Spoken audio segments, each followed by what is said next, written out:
ভারতীয় হাইকমিশন অভিমুখে বিএনপির ৩ অঙ্গ সংগঠনের পদযাত্রায় নেতাকর্মীদের ঢল। রামপুরায় পুলিশের ব্যারিকেড, অপপ্রচার বন্ধের দাবিতে স্মারকলিপি, আগ্রাসন প্রতিরোধে প্রস্তুত থাকার ঘোষণা নেতাদের। যদি ভারত সরকারের শুভবুদ্ধির উদয় না হয়, আমাদের প্রতিবাদের কণ্ঠ আরো জোরালো হবে। আমরা আমাদের দেশকে রক্ষা করার জন্য আকাশ, পাতাল, ভূমি, পানি প্রত্যেকটি জায়গায় আমাদের যে শক্তি, সে শক্তিও কিন্তু কম নয়। ঢাকা দিল্লি টানাপোড়েনের মধ্যেই কাল আসছেন পররাষ্ট্র সচিব। দ্বিপক্ষীয় বৈঠক ফলপ্রসূ হওয়ার আশা উপদেষ্টার। আশা করব যে তারা একটা ফলপ্রসূ আলোচনা করবেন 5 আগস্টের আগে এবং পরে ভারতের সাথে সম্পর্কে নিশ্চয়ই একটা গুণগত পরিবর্তন হয়েছে। এটা মেনে নিয়ে আমাদেরকে চেষ্টা করতে হবে সম্পর্ককে এগিয়ে নিতে। দেখছিলেন প্রধান শিরোনাম। দুপুরের সময় সঙ্গে আছি আমি ইমদাদুল হক। এবার অন্যান্য শীর্ষ সংবাদ। বিভৎস ঘটনাগুলোর জন্য এখনো ক্ষমা চায়নি আওয়ামী লীগ, উল্টো গুজব ছড়াচ্ছে বললেন প্রেস সচিব। দলটিকে নিষিদ্ধের পরিকল্পনা নেই অন্তর্বর্তী সরকারের। এবারও 31st নাইটে পোড়ানো যাবে না আতশবাজি, ওড়ানো যাবে না ফানুস, জানালেন স্বরাষ্ট্র উপদেষ্টা। অবৈধভাবে কোনো বিদেশিকে থাকতে দেয়া হবে না বাংলাদেশে। নতুন বছরের প্রথম দিন হচ্ছে না বই উৎসব, পরিমার্জনের কারণে ছাপাতে দেরি। খুলনায় গণশিক্ষা উপদেষ্টা জানুয়ারির মধ্যেই পাবে সব পর্যায়ের শিক্ষার্থীরা।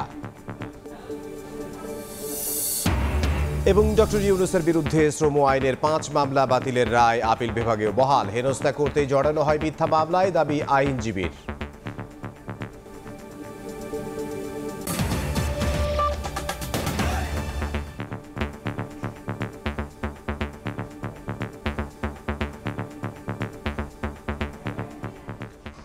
ভারতীয় আগ্রাসনের প্রতিবাদে ঢাকায় দেশটির হাই কমিশন অভিমুখে পদযাত্রা করেছে বিএনপির 3 অঙ্গ সংগঠন। নয়াপল্টন থেকে শুরু হওয়া কর্মসূচিতে কয়েক হাজার নেতাকর্মী অংশ নেন।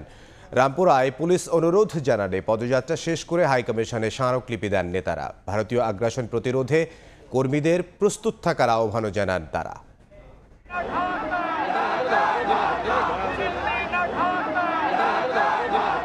মুখে স্লোগান আর হাতে প্রতিবাদ লিপি।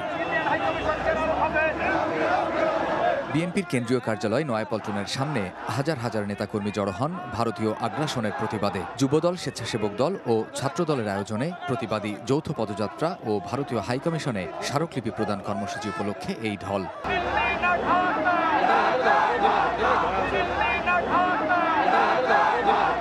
শান্তিপূর্ণ কর্মসূচির মাধ্যমে ভারত সরকারকে সতর্ক বার্তা দেয়া হলো জানিয়ে 3 সংগঠনের নেতারা বলেন, অবস্থান পরিবর্তন না করলে ভারত বিরোধী আরও কঠোর কর্মসূচি দেয়া হবে। যেভাবে প্রতিরোধ করা সম্ভব সে ধরনের প্রতিরোধ ব্যবস্থায় আমরা নেব। ভারত সরকার বুঝবে বাংলাদেশের মানুষ কখনোই এই আগ্রাসনকে প্রশ্রয় দেন এবং আগ্রাসনকে গ্রহণ করবে না। ভারতীয় গণমাধ্যমের তীব্র সমালোচনা করে নেতারা বলছেন, ভারত উস্কানি দিয়ে যতই অস্থির করার চেষ্টা করবে বাংলাদেশ ততই ঐক্যবদ্ধ হবে। ওরা মুখে যাই বলুক, ধর্মনিরপেক্ষ বলুক আর সেকুলার বলুক, ওদের মনের ভিতরে হচ্ছে কট্টর হিন্দুত্ববাদী হিংসা ছাড়া ওদের মধ্যে কিছু নেই। দিল্লির আগ্রাসনকে প্রতিহত করতে আমরা প্রত্যেকেই প্রস্তুত রয়েছে। নয়াপল্টন থেকে শুরু হয়ে কাকরাইল, শান্তিনগর, মালিবাগ হয়ে রামপুরা এসে পুলিশের অনুরোধে শেষ হয় পদযাত্রা। পরে 6 সদস্যের প্রতিনিধি দল স্মারকলিপি নিয়ে যান ভারতীয় হাইকমিশনে। কামরুজ্জামান মামুন, সময় সংবাদ, ঢাকা। ভারতের সঙ্গে পররাষ্ট্র সচিব পর্যায়ের বৈঠকে ফলপ্রসূ আলোচনা হবে বলে আশা প্রকাশ করেছেন পররাষ্ট্র বিষয়ক উপদেষ্টা তৌহিদ হোসেন। সকালে এক সেমিনারে তিনি বলেন, 5 আগস্টের পর ভারতের সঙ্গে সম্পর্কের গুণগত পরিবর্তন হয়েছে, এটি মেনে নিয়েই সম্পর্ক এগিয়ে নিতে হবে। দক্ষিণ এশীয় আঞ্চলিক সহযোগিতা সংস্থা সার্কের 40 বছর পূর্তি উদযাপন উপলক্ষে জাতীয় প্রেস ক্লাবে এই সেমিনারে যোগ দেন পররাষ্ট্র উপদেষ্টা তৌহিদ হোসেন। তিনি বলেন, গেল 2-3 মাসে দ্বিপাক্ষিক যে অর্থনৈতিক মন্দা যাচ্ছে তা উভয় দেশকেই প্রভাবিত করছে। দ্রুত এই অবস্থা কাটিয়ে ওঠা সম্ভব হবে বলে আশাবাদ ব্যক্ত করেন পররাষ্ট্র উপদেষ্টা। দেশটির পররাষ্ট্র সচিব বিক্রম মিস্ত্রির ঢাকা সফরে চলমান বিষয়গুলো নিয়ে বিস্তারিত আলোচনা হবে বলে আশা করা হচ্ছে। আগামীকাল এখানে ভারতের পররাষ্ট্র সচিব আসছেন। আমাদের পররাষ্ট্র সচিবের সাথে আলাপ করবেন। এটা কিন্তু একটা স্ট্যান্ডিং মেকানিজম, এটা অস্বাভাবিক কিছু না। প্রতি বছর একজন যান ওপাশে, পরের বছর ওপাশ থেকে একজন আসেন পররাষ্ট্র সচিব পর্যায়ে। এটা ফরেন অফিস কনসালটেশন বলা হয় এটাকে, দীর্ঘদিন যাবৎ চলছে এবং তারই অংশ হিসেবে তিনি আসছেন। আমি আশা করব যে তারা একটা ফলপ্রসূ আলোচনা করবেন 5 আগস্টের আগে এবং পরে ভারতের সাথে সম্পর্কে নিশ্চয়ই একটা গুণগত পরিবর্তন হয়েছে।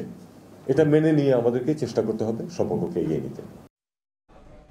জুলাই অভ্যুত্থানে নিজেদের অন্যায় অপকর্ম স্বীকার না করে আওয়ামী লীগ উল্টো গুজব ছড়াচ্ছে বলে জানালেন প্রধান উপদেষ্টা প্রেস সচিব। তিনি বলেছেন, দলটিকে নিষিদ্ধের কোনো পরিকল্পনা নেই সরকারের। সকালে এক সেমিনারে এ নিয়ে আলোচনা হয়।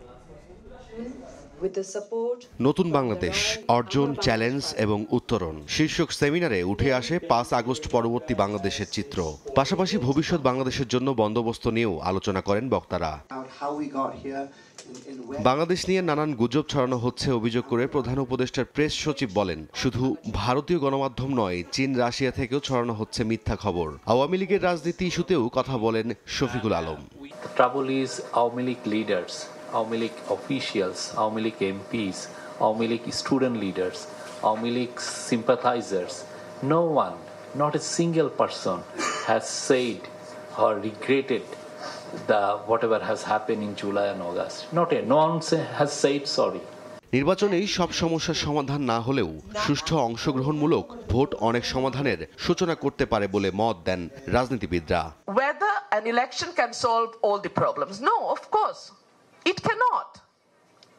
But we can hope to have an election where all the parties can participate, where all the candidates will get the participate in the election, where the parties will get the fair chance and where there is a level playing field. নতুন বাংলাদেশ গড়তে কাউকে বাদ দিয়ে নয়, সবাইকে সঙ্গে নিয়ে ঐক্যবদ্ধ হয়ে সামনে এগিয়ে যাওয়ার প্রত্যয়ে একমত আলোচকরা। রায়দুল ইসলাম শুভ, সময় সংবাদ, ঢাকা। প্রেসিডেন্ট বাশার আল আসাদের পালিয়ে যাওয়ার মধ্য দিয়ে স্বৈরশাসনের অবসান হলো সিরিয়ায়। সরকার বিরোধীদের আক্রমণের মুখে স্থানীয় সময় রোববার ব্যক্তিগত উড়োজাহাজে করে রাজধানী দামেস্ক ছাড়েন আসাদ। নিয়ন্ত্রণ নেয়ার পরপরই কারাগার থেকে কয়েক হাজার বন্দীকে মুক্তি দেয় বিদ্রোহী গোষ্ঠী তাহরির আল শাম। এ অবস্থায় দেশের মানুষের স্বার্থে পরবর্তী করণীয় ঠিক করতে সর্বোচ্চ সহযোগিতার আশ্বাস দিয়েছেন প্রধানমন্ত্রী মোহাম্মদ গাজী আল জালালি। এ বিষয়ে বিস্তারিত জানবো, স্টুডিওতে আছেন সহকর্মী ওমর ইনান। ইনান, আপনাকে স্বাগত জানাচ্ছি। ধন্যবাদ ইমরান। মাত্র 12 দিনের মাথায়, 12 দিনের আন্দোলনের মাথায় সিরিয়ার প্রেসিডেন্ট বাশার আল আসাদ তিনি উড়োজাহাজে করে পালাতে বাধ্য হলেন। আমরা আসলে বলছি 12 দিনের মাথায়, কিন্তু আপনি জানেন যে সিরিয়ার যে গৃহযুদ্ধ সেটি 2011 সাল থেকে চলছে। মূলত 2011 সালের যদি বিক্ষোভটি কী নিয়ে আপনি যদি জেনে থাকেন, যে একেবারে বেকার যেই তরুণরা ছিল তারা মূলত চাকরির দাবিতে বিক্ষোভ করেছিল সরকারের বিরুদ্ধে, আসাদ সরকারের বিরুদ্ধে, বাশার আল আসাদ। সেই বাশার আল আসাদ সরকার তরুণদের বিক্ষোভ দমানোর জন্য এমন কোনো পন্থা নেই তারা নেয়নি। অর্থাৎ তারা বেসামরিক মানুষদেরকে মারতে মারতে সেই সংখ্যাটি ইমদাদ নিয়ে গেছে 5 লাখের মতো। অর্থাৎ 2011 থেকে 2024 সাল পর্যন্ত যে গৃহযুদ্ধ হয়েছে সেখানে কয়েক লাখ মানুষ, সিরিয়ার কয়েক লাখ মানুষ মারা গেছেন এবং 3 লাখ, 3.5 লাখের মতো মানুষ বাস্তুচ্যুত হয়েছেন, যারা তুরস্ক সহ বিভিন্ন অঞ্চলে কিন্তু তারা আশ্রয় নিতে বা শরণার্থী হতে বাধ্য হয়েছে। তাহলে কি 2011 সালের আগে, উনি তো বাশার আল আসাদ তো 2000 সাল থেকে 24 বছরের ওনার শাসন আমল, তাহলে 11 সাল থেকে আন্দোলনটা মূলত 11 সাল থেকে এই আন্দোলন। তারপরে কিন্তু 2016 সালে গিয়ে সেই আন্দোলন বিভিন্ন দেশের সমর্থন নিয়ে তিনি সেই আন্দোলন কিছুটা দমাতে পেরেছিলেন 2016 পর্যন্ত। এরপর আবার স্তীমিত ছিল, আবার হঠাৎ করে 12 দিনের মাথায়। সেই প্রসঙ্গে আমরা আসবো। সবশেষ একটু ঘটনাগুলো আমরা দেখে আসি যে আসাদ সরকারের পালানোর পর এখন পর্যন্ত সিরিয়ার কী পরিস্থিতি। রোববার তিনি একটি ব্যক্তিগত বিমানে করে পালিয়ে গেছেন বলে আমরা জানতে পেরেছি। 12 দিনে সিরিয়ার নিয়ন্ত্রণে হায়াত তাহরির আল শাম, যেটি হঠাৎ করে আমরা এই সাম্প্রতিক সময়ে শুনছি, যেটির নেতৃত্বে আছেন আল কায়দার সাবেক আল কায়দার সদস্য আল জোলানি, যেটি আপনারা এর মধ্যে শুনেছেন। সিরিয়ায় 50 বছরের স্বৈরশাসনের অবসান। বাংলাদেশের স্বাধীনতা 1971 সালে, ঠিক একইভাবে 1971 সাল থেকে 2000 সাল পর্যন্ত ক্ষমতায় ছিলেন বর্তমান যিনি ক্ষমতাচ্যুত হলেন বাশার আল আসাদের বাবা হাফিজ আল আসাদ। তিনি কিন্তু 2000 সাল পর্যন্ত 29 বছর শাসন করেছেন। তিনিই মারা যাওয়ার পর মূলত 2000 সালে ক্ষমতা ভার নেয় বাশার আল আসাদ। এরপর থেকে তিনি শাসন করে আসছিলেন।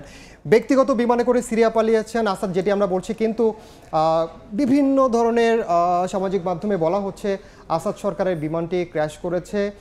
এটি এখন পর্যন্ত শোনা যাচ্ছে, কিন্তু নিশ্চিত করা হয়নি। বলা হচ্ছে যে নিয়ন্ত্রণ যোগাযোগ ব্যবস্থা বিচ্ছিন্ন হয়ে যাওয়ার পর সেটি কেউ হয়তো বা ভূপাতিত করেছে এমনও খবর বলা হচ্ছে, কিন্তু এখন পর্যন্ত এটি নিশ্চিত করা যায়নি। এছাড়া সিরীয় সেনাবাহিনীর কৌশলগত অবস্থান খেয়াল করুন ইমদাদ। সিরীয় সেনাবাহিনী মূলত আসাদ সরকারের বাহিনী হওয়ার কথা, কিন্তু এরপরও সিরীয় যে সেনাবাহিনী সেটি কিন্তু বর্তমানে কৌশলগত একটি অবস্থান নিয়েছে। তারা বলছে তারা সন্ত্রাসীদের বিরুদ্ধে লড়াই অব্যাহত রাখবে বিদ্রোহীরা দখল নেওয়ার পরও। তার মানে সেনাবাহিনী কিন্তু এখন পর্যন্ত তাদের অবস্থান পরিষ্কার করেনি যে আসাদ সরকার পালিয়েছে কিংবা তিনি ক্ষমতাচ্যুত হয়েছেন। আনুষ্ঠানিকভাবে এমন কোনো বিবৃতি এখন পর্যন্ত বর্তমান প্রধানমন্ত্রীও বলেছেন যে পরবর্তী সরকারকে তিনি সর্বাত্মক সহযোগিতা করবেন। এক্স্যাক্টলি। এবং এইচটিএস এর পক্ষ থেকে বা হায়াত তাহরির আল শামের পক্ষ থেকে বলা হচ্ছে তারা নতুন যুগের সূচনা করেছে। তারা এখন থেকে কোনোভাবেই যে প্রতিশোধমূলক কর্মকাণ্ড, অর্থাৎ তাদের উপর গত এক যুগের বেশি সময় ধরে যেই দমন পীড়ন হয়েছে, নিপীড়ন হয়েছে, তারা সেই ধরনের কোনোভাবেই বলছে যে তারা প্রতিশোধ নেবে না। যে কারণে আসলে এখন নতুন করে পরিস্থিতি আসলে কোন দিকে যায় সেটি এখনও দেখার বিষয়। কিন্তু আমরা গত 12 দিন আগে যখন হঠাৎ করেই মূলত এই আন্দোলনটি শুরু হয়, অর্থাৎ বিদ্রোহটি শুরু হয়, সেটির বিষয়ে কিন্তু আসলে বিশ্ববাসীর নজরে আসে যে হঠাৎ করে কীভাবে আসলে একের পর এক অঞ্চল তারা দখল করে নিচ্ছে। প্রথমে দেখলাম আমরা আলেপ্পোর পরে হোম দেখলাম, হোমসের পরে তারা একের পর একেবারে দামেস্কের দ্বারপ্রান্তে চলে আসে। সেটি আসলে একটা বড় বিষয়। যেমন দেখছিলাম যে তার বাবাও আসলে তার বাবাকে আসলে স্বৈরশাসক ছিল, দীর্ঘদিন ক্ষমতায় ছিলেন। তার বাবা হাফিজ আল আসাদ তিনিও কিন্তু স্বৈরশাসক ছিলেন ইমদাদ। কারণ 1966 সালে যখন তার বাবার, অর্থাৎ যে রাজনৈতিক দলটি বাথ পার্টি, সেই বাথ পার্টি সামরিক অভ্যুত্থানের মাধ্যমে তখনকার সরকারকে হটিয়ে তারা তখন ক্ষমতায় আসে। এবং তার বাবা হাফিজ আল আসাদ 1966 সালে ছিলেন প্রতিরক্ষা মন্ত্রী। খেয়াল করুন ইমদাদ, তিনি 66 সালে ছিলেন প্রতিরক্ষা মন্ত্রী। 71 সালে যখন আবারও তার যে রাজনৈতিক গুরু, তখন যিনি প্রেসিডেন্ট ছিলেন, তাকে আবার 1971 সালে তিনি অভ্যুত্থান করেন। তিনি আবার তখন পাল্টা অভ্যুত্থান করে তিনি হয়ে যান প্রেসিডেন্ট। সেই যে 1971 সাল থেকে শুরু একেবারে 2000 সাল পর্যন্ত তিনি স্বৈরশাসন চালিয়েছেন, এমনটাই দাবি করা হচ্ছে। তার কারণ হিসেবে বলা হচ্ছে যে তিনি সিরীয় মানুষের, জনসাধারণ যে আশা আকাঙ্ক্ষা, সেই বিষয়গুলো কিন্তু খুব বেশি প্রাধান্য দেননি। এমনকি উপসাগরীয় যুদ্ধের সময়ও তিনি জনগণের আকাঙ্ক্ষাকে ছাড়িয়ে গিয়ে ভিন্ন ভিন্ন অবস্থান নিয়েছেন। যে কারণে আসলে একেবারে তার বাবার হাত ধরে গত 2 যুগে বাশার আল আসাদও কিন্তু স্বৈরশাসন চালিয়েছেন, এমনটাই দাবি করা হয়। দীর্ঘদিনের আসলে গৃহযুদ্ধ বলি আর সশস্ত্র গোষ্ঠী বলি, যেটাই বলি, জাতিগত যুদ্ধ যেটাই আমরা বলি আসলে, কিন্তু এই যে বিজয়টা হলো, বিজয়ী হওয়ার পরে সিরিয়ার মানুষের আমরা উচ্ছ্বাস, আমরা একটু দর্শকদের দেখাতে চাই যে আমরা দেখতে পাচ্ছি যে সরাসরি এটি সিরিয়ার ছবি। সিরিয়ার মানুষ কতটা আসলে উচ্ছ্বসিত। দীর্ঘ প্রায় 2 যুগের মতো সময় তারা স্বৈর শাসনের অধীনে ছিল এবং তারা বারবার আন্দোলন করেছে, বারবার তারা সরকারের পদত্যাগের দাবি জানিয়েছে। সেখানে বহু পক্ষ কিন্তু জড়িয়ে পড়েছে। এরপরও তারা কিন্তু তাদের যে আন্দোলন সেটি কিন্তু নীরবে এক ধরনের চালিয়ে গেছে। আপনি জানেন যে বিভিন্ন গোষ্ঠী, বিভিন্ন স্বার্থ সংশ্লিষ্ট গোষ্ঠী কিন্তু এখানে জড়িত, যে কারণে আসলে এত দিন সময় লেগেছে। আমরা বলছি 12 দিনে মাত্র স্বৈরশাসনের পতন হয়েছে, আসলে কিন্তু 12 দিন না, সেখানে অনেক দিনের দেখেন আপনি অনেকগুলো গোষ্ঠীর ত্যাগ তিতিক্ষা রয়েছে এবং সাধারণ মানুষের যে স্বতঃস্ফূর্ত অংশগ্রহণ সেটি কিন্তু বলে দিচ্ছে যে তারা আসলে এই দিনটির জন্য কত দিন ধরে, কত বছর ধরে তারা আসলে মুখিয়ে ছিল ইমদাদ, এবং অপেক্ষা করছিলেন। কিন্তু তাদের বর্তমান অবস্থাটা কি হবে, এটা একটা ব্যাপার। আর একটা বিষয় হচ্ছে যে সশস্ত্র গোষ্ঠী তো অনেকগুলো গোষ্ঠী ছিল, যেহেতু গৃহযুদ্ধ ছিল, দলে দলে ভাগ হয়ে তারা যুদ্ধ করেছে এবং বিভিন্ন দেশ এখানে জড়িয়ে পড়েছে। আসলে সেটি এখন নতুন করে আসলে দেখার বিষয় যে এমনিতেই আপনি জানেন যে মধ্যপ্রাচ্য উত্তপ্ত হয়ে আছে। আমরা একটু দেখে আসি যে আসলে মধ্যপ্রাচ্যের পরবর্তী পরিস্থিতি আসলে কি হতে পারে। কারণ সিরিয়ায় যখন আসাদ সরকারের পতন হচ্ছে তখন বিশ্ব রাজনীতিও নিশ্চয়ই পরিবর্তিত হবে। মধ্যপ্রাচ্যে ভূ রাজনীতির নতুন মেরুকরণ হতে পারে এমনটা ধারণা করা হচ্ছে এবং মধ্যপ্রাচ্যে প্রভাব কমতে পারে ইরান এবং রাশিয়ার। আপনি জানেন যে গত 8 বছর ধরে 2016 সালের পর থেকে 24 সাল পর্যন্ত যদি বলি, ইরান এবং রাশিয়ার একেবারে একনিষ্ঠ মদতের কারণেই কিন্তু আসাদ সরকার টিকে ছিল। আপনি জানেন 2016 সালে যখন পুতিন বাহিনী বিমান হামলা চালিয়ে বিদ্রোহী গোষ্ঠীগুলোকে যখন দমন পীড়ন চালায়, তখন কিন্তু কিছুটা উঠে দাঁড়ায় এবং তাদের হারানো অঞ্চলগুলো আসাদ সরকার আবারও নিয়ন্ত্রণ নিয়ে নেয়। এবং একইভাবে ইরান তাদের সমর্থিত যেই হিজবুল্লাহ গোষ্ঠী রয়েছে, লেবাননের হিজবুল্লাহ গোষ্ঠী, সেই হিজবুল্লাহ গোষ্ঠীর কারণেই তারা এতদিন টিকে ছিল। কিন্তু এখন তো হঠাৎ করে তারা দমে গেল কেন? আপনি জানেন যে ইসরায়েলে যে যুদ্ধ চলছে গাজার সঙ্গে, সেখানে সাম্প্রতিক সময় আমরা দেখেছি যে লেবাননের হিজবুল্লাহর শীর্ষ নেতৃবৃন্দ কিন্তু কয়েকজন মারা গেছে, যে কারণে হিজবুল্লাহ তাদের যে সেনা তাদেরকে সেখান থেকে প্রত্যাহার করে নিতে বাধ্য হয়েছে সিরিয়া থেকে, যে কারণে কিন্তু আসাদ সরকার বেকায়দায় পড়েছে। তাই এখন ইরান এবং রাশিয়ার প্রভাব মধ্যপ্রাচ্যে নতুন করে কেমন হবে সেটিও এখন নতুন করে প্রশ্ন দেখা দিচ্ছে। এবং পরিস্থিতি পর্যবেক্ষণে যুক্তরাষ্ট্র এবং পশ্চিমা দেশগুলো গতকাল পর্যন্ত তারা বলছে যে ট্রাম্প কিন্তু জানেন যে ক্ষমতায় আসছে, তিনি বলেছেন যে this is not my cup of tea, অর্থাৎ এটি তার বিষয় না। কখনোই সিরিয়া তাদের বন্ধু ছিল না, তাদেরকে তাদের মতো করে তারা আসলে কখনো দেখেওনি, যে কারণে বলছে সিরিয়া যুদ্ধ তাদের না, তবুও তারা এটি পর্যবেক্ষণ করছে, তবে সেখানে শান্তি শৃঙ্খলা বজায় রাখার আহ্বান জানিয়েছে যুক্তরাষ্ট্র। এবং সবশেষ তাদের যে পার্শ্ববর্তী অঞ্চলগুলো, বিশেষ করে তুরস্ক, আপনি জানেন যে কুর্দি যে অধ্যুষিত যোদ্ধারা রয়েছে, সেই সব বিষয় কিন্তু নতুন করে এখন মেরুকরণ রয়েছে।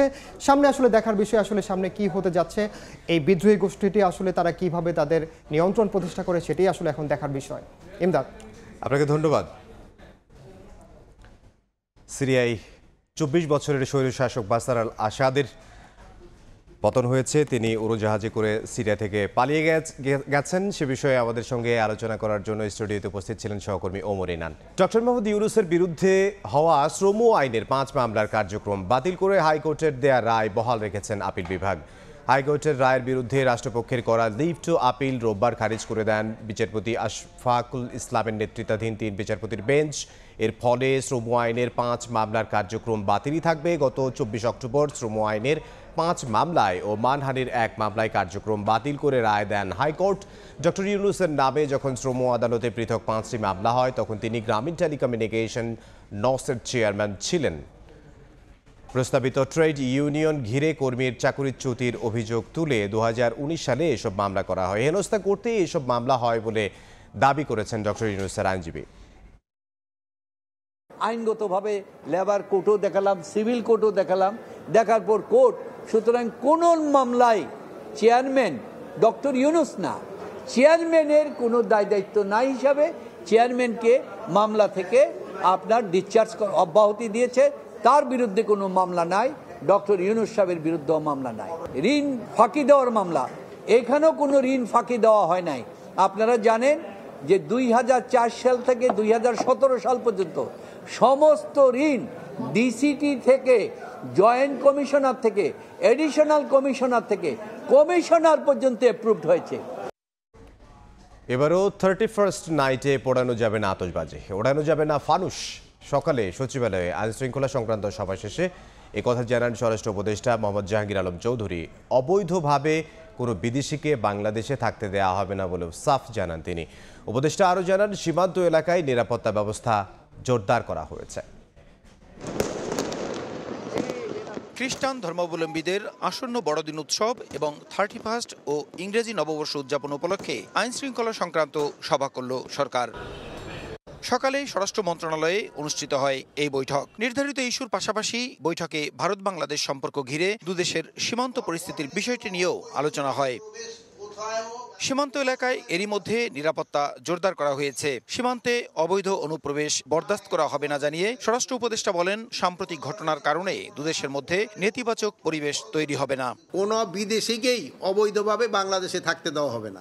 বর্ডারে কোনো অবৈধ অনুপ্রবেশ কোথাও এবং কোনো সময় বরদাস্ত করা হবে না। 31 নাইট উপলক্ষে আতশবাজি পোড়ানো এবং ফানুস ওড়ানো বন্ধের পাশাপাশি ঢাকার বারগুলো বন্ধ রাখার সিদ্ধান্ত নিয়েছে সরকার। আমরা 31 নাইটে যে আমাদের যে নর্মাল বারগুলি আছে এগুলি আমরা বন্ধ রাখি। আতশবাজি, ফানস এইগুলির জন্য আমরা নিষেধ করেছি, যেহেতু আমাদের ধর্মীয় অনুষ্ঠানে কিন্তু এই আতশবাজি, ফানস এইগুলি কিন্তু কোনোটাই অ্যালাউড না। 31 নাইটে রাজধানী সহ আইন শৃঙ্খলা রক্ষাকারী বাহিনীর নজরদারিতে থাকবে পুরো দেশ। অনেক সময় তারা বিভিন্ন জায়গায় বিভিন্ন ধরনের পানি খায়, এইগুলিও আপনারা একটু নিষেধ করতে পারেন। প্রসূন আশিস, সময় সংবাদ, ঢাকা। এবার নতুন বছরের প্রথম দিন বই উৎসব হচ্ছে না, তবে জানুয়ারির মধ্যেই বই তুলে দেওয়া হবে শিক্ষার্থীদের হাতে। সকালে খুলনা বিভাগীয় কমিশনারের কার্যালয়ে মতবিনিময় সভায় যোগ দিয়ে একথা জানান প্রাথমিক ও গণশিক্ষা উপদেষ্টা ডক্টর বিধান রঞ্জন রায়। বলেন, প্রাথমিক শিক্ষক নিয়োগে সব ধরনের কোটা বাতিল হয়েছে। নেয়ামুল হোসেন কোচির ছবিতে আব্দুল্লাহ আল মামুন রুবেলের প্রতিবেদন। যা কিছু বেছে নিতে পারে সে বিজ্ঞান। সকালে খুলনা বিভাগীয় কমিশনারের কার্যালয়ে মতবিনিময় সভায় যোগ দেন প্রাথমিক ও গণশিক্ষা উপদেষ্টা ডাক্তার বিধান রঞ্জন রায়। অংশ নেন বিভাগের 10 জেলা প্রশাসক, শিক্ষা কর্মকর্তা সহ গুরুত্বপূর্ণ দপ্তরের কর্মকর্তারা। মতবিনিময় সভা শেষে উপদেষ্টা জানান, এবার নতুন বছরের প্রথম দিন বই উৎসব হচ্ছে না, তবে জানুয়ারির মধ্যেই বই পাবে শিক্ষার্থীরা। অন্যান্যবার যেভাবে বই উৎসব 1 জানুয়ারি করা হয়, আমরা ঠিক এই ধরনের উৎসবে যাচ্ছি না, কিন্তু প্রাথমিকের বইগুলো আমরা জানুয়ারির মধ্যে দিয়ে দেব। নতুন পাঠ্যপুস্তকগুলোতে আমাদের ছাত্র গণ অভ্যুত্থান যা হয়ে গেল তা বিভিন্নভাবেই এটাতে প্রেজেন্ট করা হবে।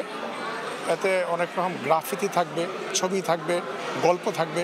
প্রতিটি শ্রেণীর বইয়ের কিছু অধ্যায় পরিমার্জন ও পরিবর্তনের কারণে বই ছাপাতে দেরি হচ্ছে বলে জানান উপদেষ্টা। বৈষম্য দূর করতে প্রাথমিক শিক্ষক নিয়োগের ক্ষেত্রে কোটা বাতিল করা হচ্ছে বলেও জানান তিনি। সরকারের সিদ্ধান্ত যে কোটাগুলা আমাদের 7% রেখে বাকিগুলা বিলুপ করে দেয়া।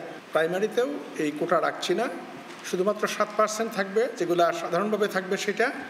আর যেটা আমরা করব সেটা হচ্ছে বিজ্ঞান ও গণিত শিক্ষকদের জন্য আমরা 20% এটা একটা প্রায়োরিটি রাখবো। উপবৃত্তি সহ প্রাথমিক শিক্ষার অন্যান্য সমস্যাগুলো পর্যায়ক্রমে সমাধান করা হবে বলেও আশ্বস্ত করেন প্রাথমিক ও গণশিক্ষা উপদেষ্টা। স্কুল কার্যক্রমে আব্দুল্লাহ আল মামুন রুবেল, সময় সংবাদ, খুলনা। বাংলাদেশ বর্তমানে ধ্বংসস্তূপে দাঁড়িয়ে আছে এমন মন্তব্য করে ঘুরে দাঁড়াতে বিচার বিভাগকে জনবান্ধব করার প্রতিশ্রুতি দিয়েছেন প্রধান বিচারপতি সৈয়দ রিফাত আহমেদ।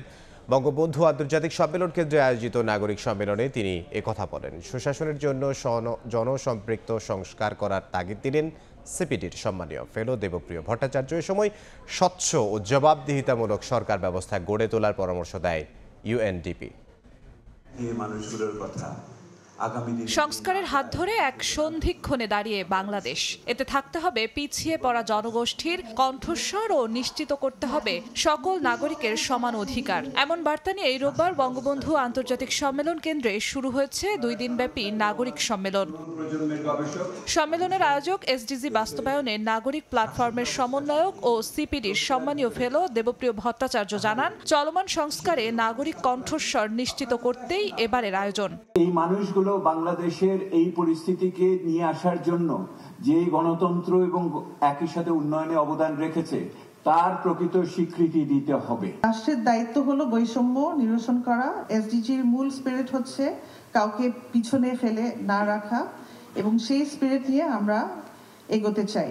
সেই বার্তায় সাড়া দিয়ে বাংলাদেশকে ধ্বংসস্তূপের সঙ্গে তুলনা করে জনবান্ধব বিচার বিভাগ তৈরির প্রতিশ্রুতি দেন প্রধান বিচারপতি। এই মুহূর্তে আমরা এক ধ্বংসস্তূপের উপর দাঁড়িয়ে আছি। বিগত বছরগুলোতে বিচার প্রক্রিয়ায় আমাদের বিচারবোধ ও ন্যায় বিচারের মূল্যবোধকে বিনষ্ট ও বিকৃত করা হয়েছে। গণমুখী জনগণ কেন্দ্রিক বিচার বিভাগকে আপনাদের পাশে পাবেন। এ সময় সুশাসন নিশ্চিতের লক্ষ্যে ভবিষ্যতে দুর্নীতিমুক্ত, স্বচ্ছ এবং জবাবদিহিতামূলক সরকার ব্যবস্থার তাগিদ দেন অন্যান্য বক্তারা। We imagine governance as a system that stands firmly on the pillars of inclusion, equity and accountability. For reforms to be successful, we have to leave no one behind. সম্মেলনে স্বাস্থ্য, শিক্ষা, সামাজিক সুরক্ষা এবং নিরাপত্তার মতো সেবাগুলো পিছিয়ে পড়া জনগোষ্ঠীর কাছে কার্যকরভাবে পৌঁছানোর কৌশল নিয়েও আলোচনা হয়। জিনাতারা জশোয়া, সময় সংবাদ, ঢাকা। ক্যাম্পাসগুলোতে ছাত্র শিবির একক আধিপত্য বিস্তারের চেষ্টা করছে বলে অভিযোগ করেছে বাংলাদেশ ছাত্র ইউনিয়ন। দুপুরে ঢাকা বিশ্ববিদ্যালয়ের মধুর ক্যান্টিনে আয়োজিত সংবাদ সম্মেলনে একথা বলেন নেতারা। মুক্তিযুদ্ধে গণহত্যার সঙ্গে জড়িত থাকার অভিযোগ তুলে ছাত্র শিবিরের রাজনীতি প্রত্যাখ্যান করতে ছাত্র সমাজের প্রতি আহ্বান জানান তারা। বিজ্ঞান শিক্ষায় গুরুত্বসহ 18 দফা দাবি অন্তর্বর্তী সরকারের কাছে প্রস্তাব করে ছাত্র ইউনিয়ন। জুলাই হত্যাকাণ্ডের বিচার শুরু না হওয়া, বাজেট সিন্ডিকেট নিয়ন্ত্রণ করতে না পারায় সরকারের তীব্র সমালোচনা করেন নেতারা। 72-এর সংবিধানের মূল চেতনা সমুন্নত রেখে জনপ্রতিনিধিদের মাধ্যমে সংবিধান সংস্কার করতে হবে বলেও দাবি জানায় ছাত্র সংগঠনটি।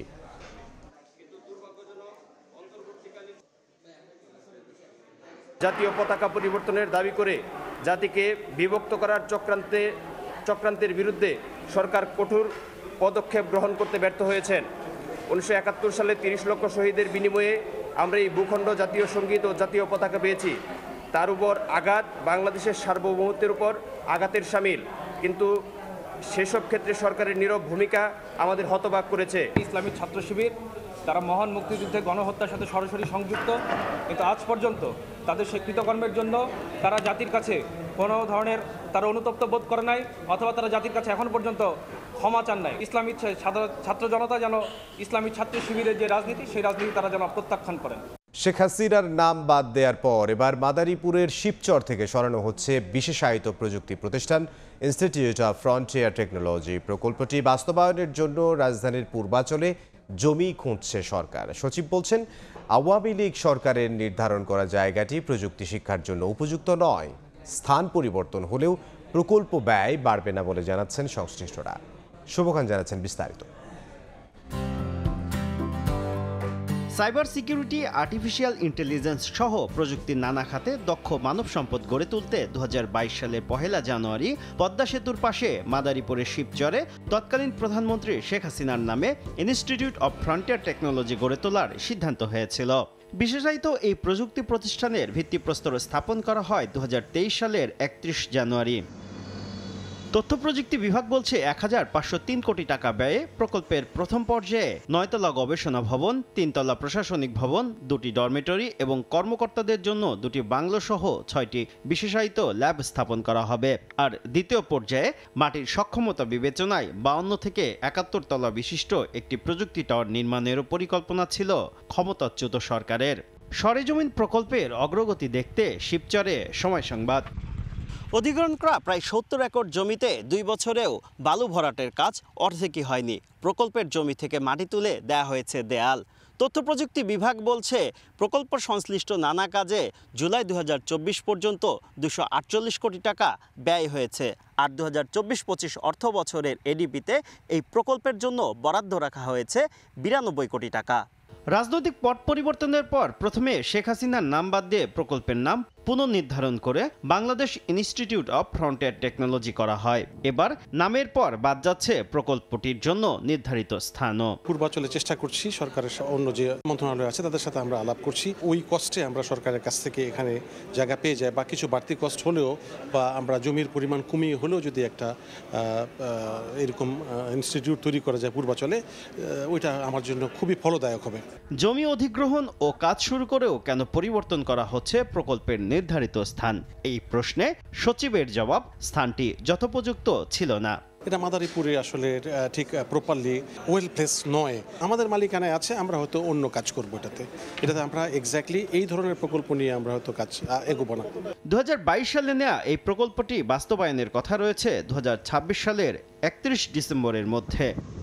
শুভ খান, সময় সংবাদ, মাদারীপুর। ঢাকা দিল্লির সম্পর্কে টানাপোড়েনের কারণে ভারতে বাংলাদেশি পর্যটকদের যাতায়াত একেবারেই কমে গেছে। এতে চরম অনিশ্চয়তায় পড়েছে কলকাতার ব্যবসায়ীদের জীবন জীবিকা। শহরের বড় একটি অংশের ব্যবসা বাণিজ্যে কার্যত ধস নেমেছে। এ অবস্থায় শনিবার জরুরি বৈঠক করে বাংলাদেশিদের জন্য দ্রুত ভিসা চালুর দাবি জানিয়েছে ব্যবসায়ীরা। বিশ্বজিৎ দাসের ক্যামেরায় বিস্তারিত জানাচ্ছেন সুব্রত আচার্য। কলকাতার মার্কুই স্ট্রিটে রোজ ট্যাক্সি স্ট্যান্ডে যাত্রীর অপেক্ষায় এই ভারতীয় ট্যাক্সি চালক। বাংলাদেশি পর্যটক না থাকায় টান পড়েছে তার পকেটেও। অন্যদিকে জরুরি চিকিৎসা সেবা নেওয়ার জন্য কলকাতায় আসা বাংলাদেশিরাও মনে করেন ভালো সম্পর্ক না থাকলে ক্ষতিগ্রস্ত হবে দুদেশই। বাংলাদেশি দাদা না আসলে না কলকাতা সব ভুকা মরে যাবে। পাশাপাশি দুটো প্রতিবেশী দেশ, একই ভাষা, একই ঐতিহ্য, একই খাবার দাবার, সেখানে এইভাবে আমার মনে হয় স্তব্ধ হয়ে থাকাটা ঠিক না। 2023 সালেও ভারতে বিদেশি পর্যটকদের মধ্যে বাংলাদেশিদের স্থান ছিল দ্বিতীয়। আর এবার 5 আগস্টের পর হিসেবটা পুরোপুরি উল্টে গেছে।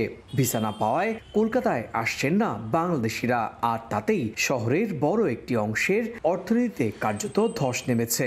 দ্রুত পরিস্থিতি স্বাভাবিক করতে দুই দেশের সরকারের প্রতি আহ্বান জানিয়ে জরুরি বৈঠক করেন স্থানীয় ব্যবসায়ী প্রতিনিধিরা। যে পরিস্থিতিটা উভয় দেশে চলছে সেটা মিডিয়ার মাধ্যমে আমরা দেখতে পাচ্ছি, নানান সেটা গুজব না অরিজিনাল সেটা আমরা মিডিয়া ভালো জানে এটা।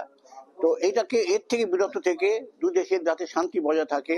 সমস্ত বাংলাদেশি যে খারাপ হয়ে গেল বা তাদের আমরা অচ্যুত করে দিলাম, ঢুকতে দেবো না, এই মানসিকতাটার পরিবর্তন দরকার। রেস্টুরেন্টগুলো বাঙালিরা, আমাদের কলকাতার বাঙালিরা একটা অনুষ্ঠানে আসে, বাট বাংলাদেশিরা সবসময় খায়।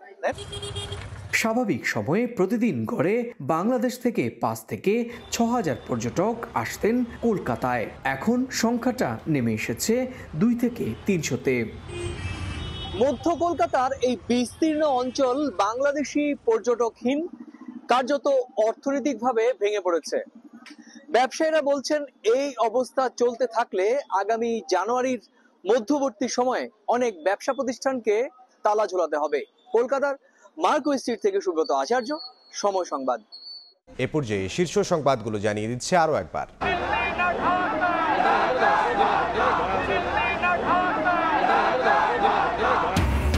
ভারতীয় আগ্রাসনের প্রতিবাদে বিএনপির 3 অঙ্গ সংগঠনের পদযাত্রা, হাইকমিশনের স্মারকলিপি, যে কোনো ষড়যন্ত্র রুখতে প্রস্তুত থাকার ঘোষণা নেতাদের। ঢাকা দিল্লি টানাপোড়েনের মধ্যেই কাল আসছেন ভারতের পররাষ্ট্র সচিব। ফলপ্রসূ আলোচনার আশা উপদেষ্টার। পরিস্থিতি পরিবর্তনের বাস্তবতা মেনেই এগিয়ে নিতে হবে সম্পর্ক।